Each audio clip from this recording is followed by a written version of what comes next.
She's a Canadian, she's a Canadian writer, art advocate, and community leader with over 20 years of experience in storytelling and public engagement. She's founder of South Asian Mummies of Milton, and she has empowered over 100 artists through cultural programming.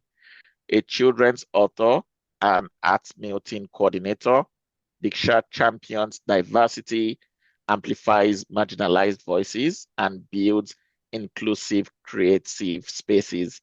This afternoon, Diksha will be speaking on the sub-theme, Voices That Bridge Worlds, Storytelling as a Tool for Cultural Connection. Please make welcome to the virtual stage, Miss Diksha Pal Narayan. Thank you so much for the introduction. Um, it's a tough act to follow after Dr. Yutunde's speech on African women and challenging stereotypes. But what she spoke resonated with me as a person of color, as an Indian. Her message is powerful and a reminder that as parents, educators, and storytellers, we have an opportunity to shape, understand, and bring our narratives into the community. And the best way to do that is to start young with the young ones and not try to mold the adults, but start with the basics with the young children. Good afternoon, everyone. Namaste.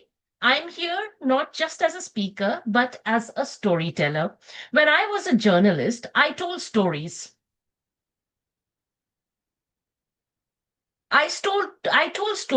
of the day, current news that shaped how people understood their world. As an arts and cultural advocate, I tell stories of artists and the cultures they represent. As a children's book author, I tell stories of my own culture so that children growing up in Canada can see themselves reflected in the pages they read. Storytelling for me is not just a career, it's a lifelong ritual. My relationship with stories began in a small countryside village in the banks of River Ganga. My grandmother was my first storyteller. At night, under the stars, she told me tales of kings and queens, clever animals, and magical lands. Sometimes she spoke in her dialect of Awadhi, her words carrying the warmth of UP's summer nights. Those nights were a stark contrast to summers in my paternal home in the Himalayas. They were never slept there, we never slept outdoors. It was too cold and too dangerous. They were uh, leopards roamed at the night. Each house had dogs, not just as pets, but as guardians to chase away monkeys and warn us of predators. Two very different worlds, yet through stories, they both became a part of me. Now, you may never have visited these places, but I suspect as I described them, you thought of your own childhood, maybe evenings with your grandparents, or a moment that left a mark on you. The details may differ, but the feeling is similar and familiar. That is the magic of storytelling. It transports us to another world, yet connects us back to our own. India and Nigeria are both nations of storytellers, or Africa in general. Asia and Africa in general are nations of storytellers. Both nations and their kids grew up with fables, folk tales, and moral stories. In India, we grew up with Panchtantra, and in Africa, you might call them with a different name. Different characters, different settings, but the same purpose to teach values, to connect generations, and preserve culture. Bollywood in India and Nollywood in Nigeria, two largest film industries in the world, use stories not only to entertain people, but also challenge and inspire. Stories are not just echoes of the past, they shape the future as well. In India, Mahatma Gandhi used simple parables to explain truth and non-violence. We have authors like Bankim Chand Chatterjee, Lala Lajpat Rai, and Tagore who fueled the fire to independence with their words. In Nigeria, Chinua Achebe's Things Fall Apart reclaimed African voice from colonial narratives. Closer to home, I see power when I read to children in Canada. When they see characters with names like theirs, grandparents called Dada or Nani, when they recognize their foods, their festivals, their voices, it tells them, I belong here too. And representation is not only for children of immigrants, it is for all of their classmates. Because when children are exposed to different stories, they learn empathy. They learn that differences are not walls, they are bridges. That's why festivals, cultural gatherings, and events like these are so vital. If we don't take our child to an African festival, if I don't take my child to an African festival in my town in Canada, how will he truly understand his friends who come from there? How will he appreciate the richness of their traditions if he never sees them celebrated or is never exposed to them? Coloring pages during a festival, or or doing some craft at school because it's a festival, doesn't ever bring that impact that shared experiences bring. Storytelling gives us that window. It makes the unseen visible. It makes the unheard audible and the unfamiliar familiar. We are all Canadians here, but we are also Indians, Nigerians, Filipinos, Italians, wherever you come from. We do not have to choose. We can have a whole of both. And the way we live that truth is through storytelling. By telling our stories, we preserve our roots while planting new seeds in Canadian soil. By sharing our voices, we ensure that the next generation does not feel that they must silence one part of themselves to embrace another. So let us keep telling our stories. Let us keep celebrating our identities. Because every time we tell a story, we do not just preserve a culture, we build a bridge. In closing, I want to thank the Council of Nigerian Professionals, especially my friend Aditi Sola, for creating this space for us today and inviting me to speak. We all know the pang of sitting in that aeroplane when we leave our native home to return to Canada. The food, the smells, the voices we leave behind linger in our hearts. Different flights, different countries, but in the end, our destination is the same. And that is the power of inclusion. Journey begins within us and the stories we carry, but the impact goes beyond us into the communities we create together.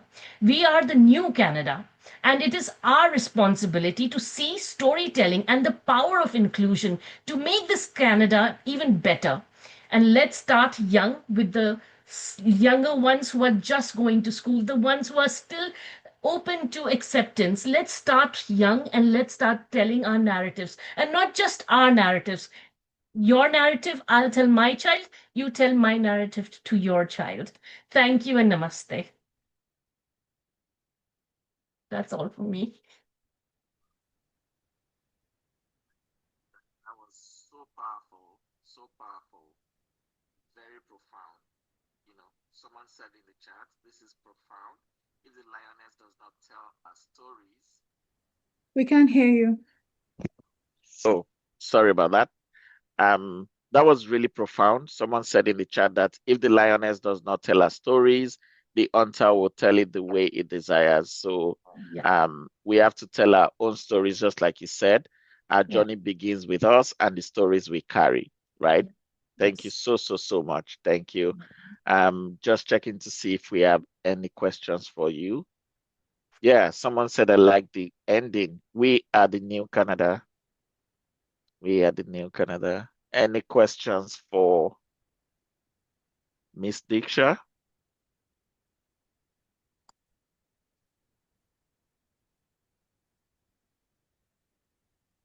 Okay. Okay, there is a question. Yeah, Baba has a question. About you typing a question, or you just want to ask since you are on the panel? I see one here. What is a small change we can make that could have a significant impact? Oh, is that from before? I think that's. At 302, I'm not sure, but Yeah. If you resonate with what you talked about, you can go ahead and answer it. Sure. What I think is like we all come from different places. We should start, sharing our stories with one another, and we should start taking the first step. Uh, it's easy to tell other people what to do while preach to the world and not do it ourselves. So let's take the first step together. And if there is a festival that is happening around you, and most of these festivals are free to enter, so I would say start taking your children to new experiences that are different from what you are used to, so that their impression of the world starts changing. That is the first step we can take, and the most impactful one we can take for our children. I'm sorry I keep talking about children because that's the focus of my work that I'm doing. Yeah, So whatever makes you uncomfortable, let's try it out at least once. Try it out yourself once and then take your kids to it. You never know, you might just enjoy. And who doesn't enjoy samosa? So come over, come to my festivals and we'll celebrate together. And please invite me to yours. I'm definitely going to show up. Let's start with us. absolutely. Absolutely. There are more questions. Two of them are exactly like the same. How can we, as Nigerians and Indians, although diverse communities, how can we work together and collaborate together? I think that's One, the two, check. sorry. Sorry. Go on. Go on, go on. Sorry about that. I think as Nigerians and Indians, we have a lot of shared history and we have a lot of shared experiences as well as being people of color. So, how when Dr. Yatunde spoke, I felt like I didn't see an African woman speak. I saw a woman speak telling my story. So, I think if we have conversations like we are having right now, happen more often, a lot more understanding would come and a lot more creative ways would show up for us to collaborate and create something, because we all are facing the same thing. What Dr. Yatunde said is exactly the story of an Indian woman. So if we Mhm. collaborate, there'll be more voices together, more shades together that come together, and I believe our voices together would be more impactful, and it would be hard to ignore us then. Absolutely. Absolutely. Okay, can I? Okay, this microphone is supposed to be a microphone for instruments. So I don't know if how it's sounding to you. Does it sound clear enough? Is it okay? Yeah, yeah, we can hear Okay, you. so, there's a sax mic. Okay. My question as a storyteller, do you take the trouble to kind of Canadianize your story? I'll give you an example. In my culture, I'm a storyteller too, right? In my Yoruba culture from Nigeria, it's normal for someone or a king or whatever to have three wives and four wives or whatever. Now, I'm telling a story to Canadian kids about a king that has multiple wives. Yeah. How do I tell that story without shocking their own reality, which is strange to them? Yep. How, okay, do you try to make your stories fit the cultural pattern of Canada where you live? Or do you just tell it the way it is? That's the Okay. question. Perfect. A very wonderful question, a question that I can relate to because I felt that. So, my first book that I wrote was about Diwali, and Diwali is a story in which there are several stories of why people celebrate Diwali. But one of the stories is that there was a king, and he wanted to give his throne to his eldest son, but his one of his wives did not want that to happen. The stepmother who didn't want the oldest son, to be the king, but her son to be the king. How do you tell this to Canadian children? Because there are children who have stepmothers and who have blended families. So is that a very important part of the narrative that I want to tell? Is that a very integral part of my story that I want to tell about this king, about this prince who goes and he sacrifices so many things and he does so many amazing things in the world and creates, the aura and the way people worship him was not just dependent upon the evil stepmother. So I have to pick and choose my battles. Is it important to tell that story? It is important for my children, the Hindu children that I know of, to know that story. But is it important for an African child or a white Canadian child to know that part of the story? Probably not. I think it depends upon the kids and the kids' ages that you speak to. Since I speak to a whole lot younger kids, that it makes no sense for me to overcomplicate things. We have stuff very specific to our religion and our cultures, which should be kept that ways for our kids, because it's important for my child to know who Ram was and who the stepmother was. It's not necessary, Baba, for your child to know that, as long as he has the big picture of the story. So it depends on the child of the age of the child as well. So that's my take on it. I hope I Thank answered the you. question. Thank you so much. Absolutely. Thank you. All right. Thank you again, Diksha. This has been very, very phenomenal and relatable. Yeah. Thank you so much. All Thank you. right. We will move to our next